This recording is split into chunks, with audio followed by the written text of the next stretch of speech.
Hey guys. Hey. Actually not sure if we're actually gonna get things done. I feel like we're just gonna because every time I plan a study day with my friends, we always end up doing something for like 15 minutes, for 30, and then 15 minutes again, for another 30. I really wonder how that's gonna go because sometimes I run for like a matcha drink as well. Yeah. Like for example, in between. I'm craving, and then because there's a little boba shop in GP, so. Is that the one by the bridge of Zedlock? Yeah. Yeah. My friend gets boba from there too. I don't know if it's good. I don't really like boba. No, I don't get boba. I just get matcha. Do they have good matcha? It's like okay for me, but I wouldn't say it's the best here in Brisbane. Okay. So what would you say is the best matcha in Brisbane? Oh, it's quite okay. There's two. So one Okay. is Mount River Patisserie. I don't know if you've been there yet, Where but I'll is take that? you. Okay. Maybe next week we can go. Where is that? It's around sunny. It's not raining. It's Honey, around like I have not gone anywhere past. it's quite far from here. Like maybe 20-30 minutes away. Okay. It's raining. It's like It's okay. We'll be inside. okay. And then Felix. Oh yeah, it's just right here. Oh. So we're going. Yeah, it's To the get best. Bro, it's the best matcha, and then they have like cakes, Yeah. like literally Japanese, like good authentic Japanese food. Yeah. Ooh.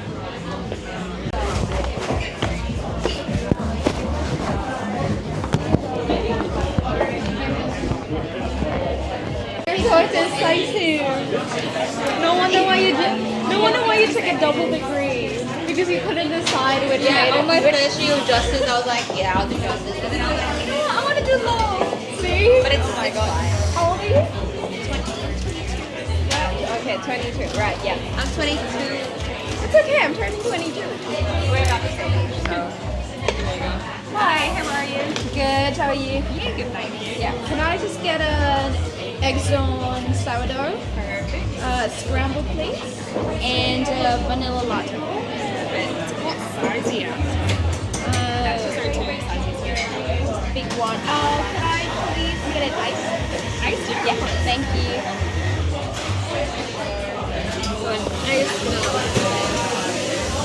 Oh yeah, I'll get a hot chocolate. Where are you guys? Around the corner. On the window? Yeah. Yeah. Okay, so Initially, I wanted to take a gap year. But since I have strict Filipino parents, they were like, no, you cannot. Blah, blah, blah. you cannot have a gap year. That No. is not in the dictionary of No. Filipinos. No, you just have to go. After 6 years of high school, I just had to thank you. I just had to go straight to and then I was like, okay, fine. And then that's when I also met my boyfriend. Yeah, because I didn't okay. yeah. But yeah, I chose justice. Initially I wanted to go UQ, but because I saw Atameli, Melissa, whatever her full name is. Hi, I'm Melissa. Yeah, feeling close. Anyways, so she was like kind of like my inspiration. Also maybe because UQ, I thought it's always like theory based more than practical learning. Yes. That's why QUT is for the real world. Yeah, so that's what I've learned as well. Because when I was deciding, I was looking at UQ as well. Yeah. I mean, it's the best uni here. Yeah, not for law school now. Well, Maybe. in terms of other things, I do agree that it seems like for everything else, it's the best one. Yeah. But in terms of law school, one thing I've noticed when it comes to practicing solicitors who graduated from UQ, oftentimes they're a lot older once they get into the work. Even the barristers. Yeah, because they don't have that much experience in actually practicing. Yeah. Unlike from QUT, you get to, I don't know, make contracts, make letter advices, you know, the advocacy. Memorandum of advice. Yeah, so it's like, stuff, it's an actual practice of what you do inside a firm. yeah. And I don't know, I guess that really helped my decision of like, okay, I'm going for QUT. Yeah. Because in LaSalle, back in Did you do law in LaSalle? I did legal management. Oh, wait. So there's no law school. No, so in the Philippines, you have to do pre-law first and then law school. So it's like 10 years. So how does it give or work? take. Because I don't know. That's what my mom's telling me. If I did go to Philippines and to study law, it would take me that long. Yeah. So basically, what you'd have to do is it's similar to the States where you have to do pre-law, like 3 to 4 or 5 years of pre-law, depending on your undergrad, and then you have to take an entrance exam for law school, and then you have to take your law school, which is like 3 to 5 years as well, depending on how well you do, and then about 6 months to 1 year review for the bar exam. So you'd probably be a lawyer around 30, 32. That's so long. I mean, If you're lucky, I have 29. a friend in high school. She was the school captain. She actually, luckily, got into Harvard Law. I'm not kidding. I'm sorry. I'm not kidding, guys. I'm not kidding. We were all shocked because she came from like she has a big family. Yeah. She's like the eldest. Kind of like I would say like breadwinner term. So luckily she got into law school with 0 fees. Oh my god. Filipino? No. Okay. Okay. Well, to be fair, I've already transferred enough. Like moving You wouldn't want to transfer like to maybe. Oh my. Okay. So a little bit of a background. I was planning to do like a sit down vlog of how I did my whole process, but I'm gonna give like a sneak peek. So when I was in year 11, that was like the whole. Yes, please. Thank you so much. so yeah. For year 11 and 12, that was like the college, university planning stage. In the Philippines. Yeah. So it was the pandemic, and I just thought about applying to like universities in the States. Or like just overseas. Yeah. So I applied to 6 in the States. Got a scholarship at University of San Francisco. I was about to leave, but it was such a mess that time. When was that? It was like 2020. Oh, pandemic. Yeah. You know all of the controversies, all of the hate crimes that were happening towards like Asians and immigrants and whatnot. So it was very scary. So after I got because I got my acceptances from the US first. So I got all of the ones that I applied for before I got the ones from the Philippines. Yeah. And then when I got the one for DLSU, from what I remember, it was on my dad's birthday, and he was so happy.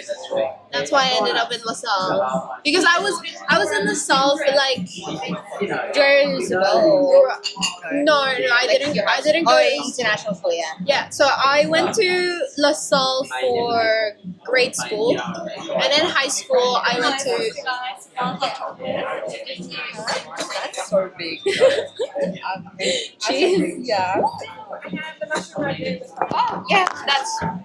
Oh, that looks so good. Oh, thank you. This looks so good. That looks yum. Okay, take a photo. We need to take a photo. I need to show you, ladies. I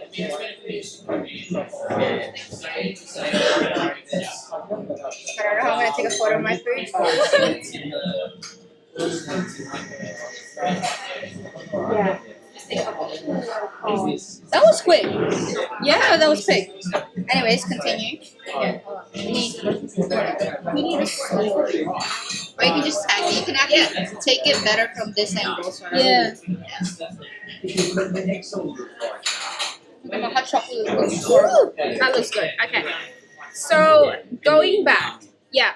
Oh yeah. It was yes, please. It was my dad's birthday, and then I got into DLSU, and then thank you. And then he was like, okay, you're going to the rescue. Yeah. Because I was 18 at that time, like freshly 18. So he was still trying to keep me home as much as possible because I'm an only child. But yeah, Oh, really? yeah. So for grade school, I went to I went to La Salle because I'm from Batangas. Are you from Batangas? Yeah. So I went to La Salle and then I transferred for high school to Stony Hill Southville, like a sister school of Southville in Alabama. So that I was think I might know because my friend is from Alabama, but she lives in Sydney now.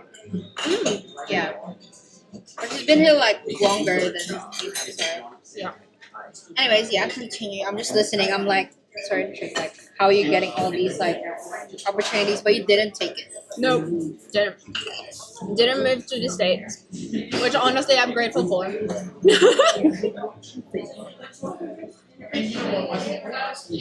There's one thing for sure. I think I needed my 2 years in TAF to kind of get to know myself more. And what you wanted to? Yeah. Yeah. Because throughout that time in TAF, I really saw that, I really wanted to move, that it was not just like a phase. Because if it was, then I'm pretty sure being in TAF, being with all of my friends, living alone, if that's all I wanted, if the only thing I really wanted was to just move out, live on my own, be independent and whatnot, I would have been fine in TAF. Right? But that's not the case. I really wanted to kind of explore and expand my horizon.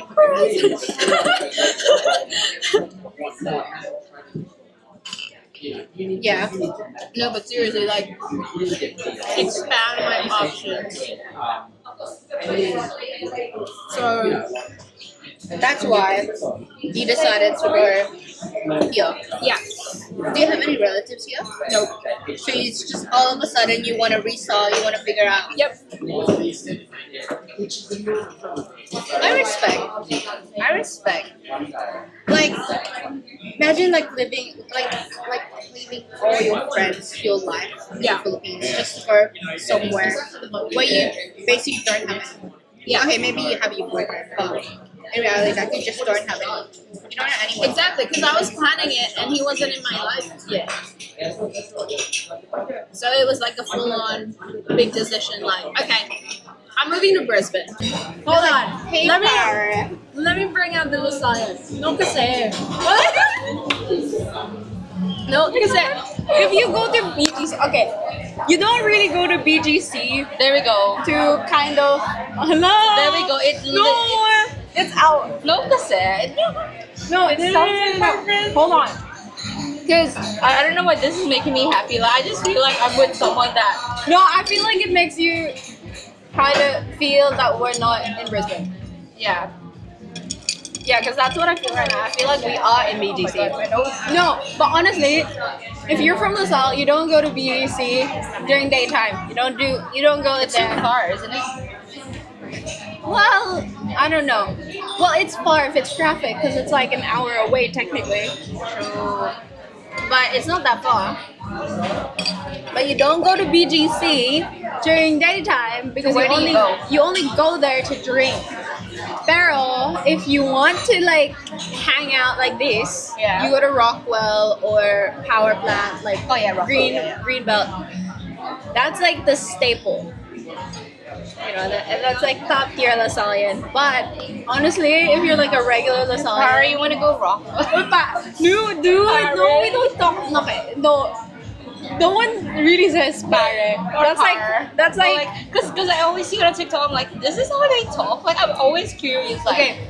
So that one is the full-on exaggeration of okay. No, because I watch what's his name, Tim Lauda and okay, no, Bye. they're from Ateneo. oh, so it's different. Yeah. They're more like So would you say LaSallian accent is a bit more exaggerated than normal konyo. Does that make sense? No. That's my Actually, question. they're not really exaggerated. It's just different. It's because I wouldn't say it's exaggerated. Because it seems pretty standard. Like, if you study in any like international schools, Bell or Green Hill, CSA, any of that, I don't know. It's kind of embedded that you Yeah. use Taglish, so it was exaggerated towards the end, like when you go into LaSalle, because some people try to mimic, not mock, like mimic the, I guess, the speaking or the accent. That sometimes it comes off as fake or weird. I feel like this types of accent Yeah. are normalized in these areas, especially if you have this. Does that make sense? Yeah. Yeah.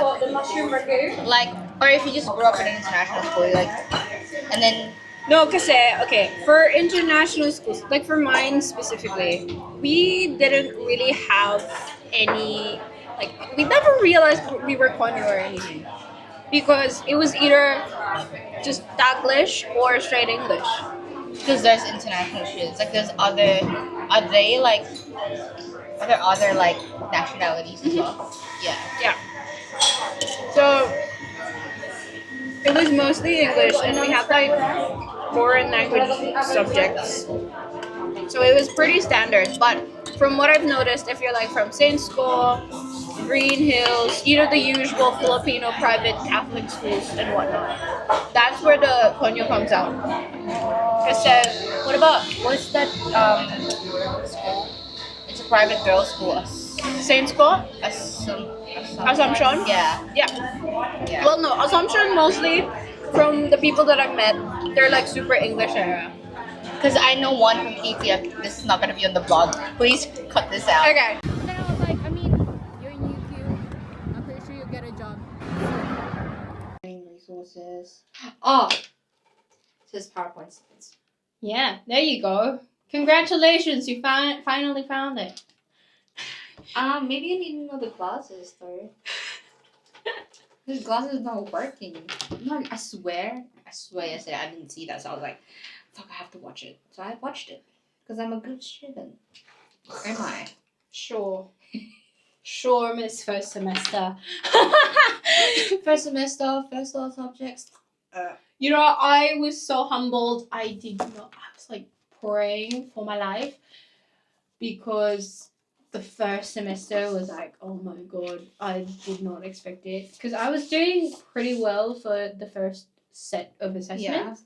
And then everyone, when the grades came out for the second assessments, everyone was like, oh my god, I'm so humbled. And I'm like, I thought I did so well on that one too. Because there was like, it was just a case note. But that was last sem. Last sem. But then, thankfully, everything's perfect. Passed everything. And that's good enough for me for now. You know what they say here is fours open doors. Like fours, like, because you know how 4 equals to a pass. Mm-hmm. So they're saying that fours open doors.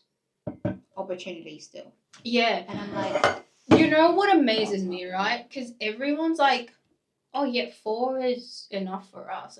Like law firms and stuff. Like, most of us passed, like, just barely passed. yeah. And also in the Solicitors. Philippines, you get, I'm pretty sure you gotta get a, The passing in the Philippines is like 75%.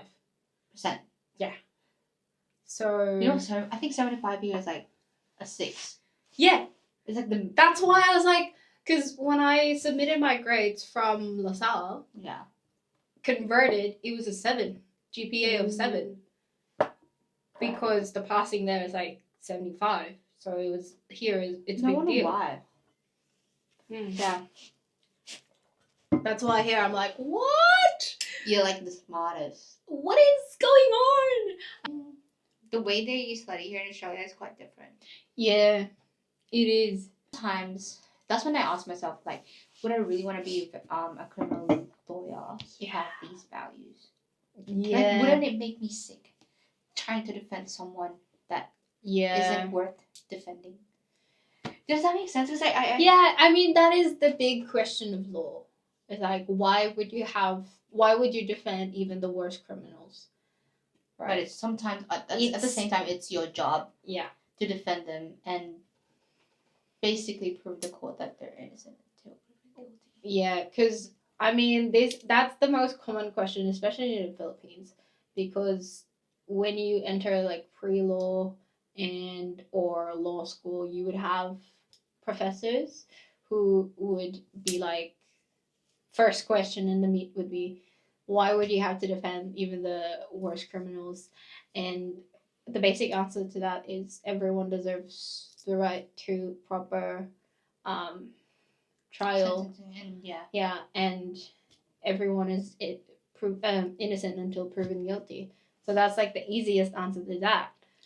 Yeah. And moral wise, yes, it is frustrating to think about, because sometimes you probably have like because you probably have like strong, I guess, moral values as to why you started law. And most of the time people who choose to do law are the ones who experience something traumatic in their life. Yeah, that's why Yeah. I chose law. But I'm kidding. if you do end up in criminal law, that's where you're like, ooh, where's my thin line? Where do I draw the line? Yeah. Right? Like, I really, you know what Bruce said to us during.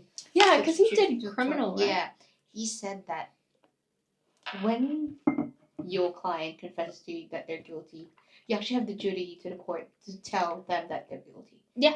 And I was just like, oh, so you don't have to defend shit. Yeah, because what if they admit to you that they are guilty? Your job now is to take a plea deal or offer them a plea deal. Because I mean, what else is there to prove? They've already admitted it. So if you're a criminal lawyer and they don't admit it, your duty now is to defend them, to prove their innocence. So if they admit it themselves, your job is a lot easier. All you have to do is just, okay, here's your plea deal. You plead guilty, and then they'll try to send you like reduce your higher you chance see of yourself being a criminal lawyer. Okay, no, honestly. I had a mentor before who told me that when you're young, if you have the opportunity to get into criminal law, do that, because that really opens up your mind and your, I guess, like your whole horizon into the possibilities. Number one, it exposes you to the greatest lawyers you could ever think of. Like their defenses, their way of thinking is different from all of the other fields, right? Because most of the others are just negotiations, murders, whatnot. But when in terms of criminal, you cover bases like emotional state, the physical, mental, all of these other elements that gives you that sense of a bigger picture. Yeah. So if you're younger, you're exposed to that earlier, you can kind of decide whether or not it's a good choice for you, or you have to like go through a different path. So yes, I thought about it, and I'm still thinking about it. I have like I don't know, I'm still stuck on the idea that yes, criminal law is fascinating. Yeah. But I'm in that point where, am I willing to bend my morals to fight for someone? Also, like I feel like you can't do criminal law if you're really emotional. Yeah. Because I'm so emotional. You seem like a very emotional person. I'm like, if I don't like you, I don't like you. But if I have to, then I will. But if I care about you, I will fight for you. Yeah. So I guess like in a sense I would want to do criminal law if it's a case where if I can choose, I would go for fighting for the victim, always with prosecution. Yeah. But being in the defense, ooh, I mean, I feel like sometimes there are like matters where the defense may be actually like innocent. Like they were just a victim. Yeah. And then someone just pointed the gun at them. So it's like, what the fuck? This is why sometimes I ask myself, why did I do law? I'm like, oh, because of these reasons. But good thing I'm done with that. Are you done with criminal law? No, I have criminal law now. I have criminal and family law, so it's like, woohoo! Yeah. I did criminal law last year, second sem, and then I did criminal law sentencing last sem. I might have to do criminal law sentencing next semester. I think that's a advanced elective. I think. It's not a prerequisite, yeah. Yeah, I don't know. And then you're gonna have James as well still. And Nigel. James Duffy. Yeah, he's and then, so funny. Hey guys, we are going for a little walk and a little chat out around the campus. To be fair, we've been chatting for a while, and we said, "Oh yeah, we're gonna do a study session." Guess what we did? Yeah. Hey, we still managed to do something. I did like at least like 2-3 slides. Hey, I finished the whole slide, so I think it's a skill issue. I think I have ADHD to be fair. I think it's not a me thing. It's a you thing, honey. I'm indecisive. I'm impulsive. I have ADHD. I don't know what else I freaking out. Oh, I want matcha. They have matcha in chow time. I don't know. I haven't tried it. I don't really drink boba, but It's raining. yeah, well. Oh, timeline. It's so cold. It's so cold. Oh, it's not. It's not that cold. Okay. No, because I remember the time, like, during, like, this time, it had, like, this freaking fog. Yeah. But yeah, it is chilly. It is quite chilly.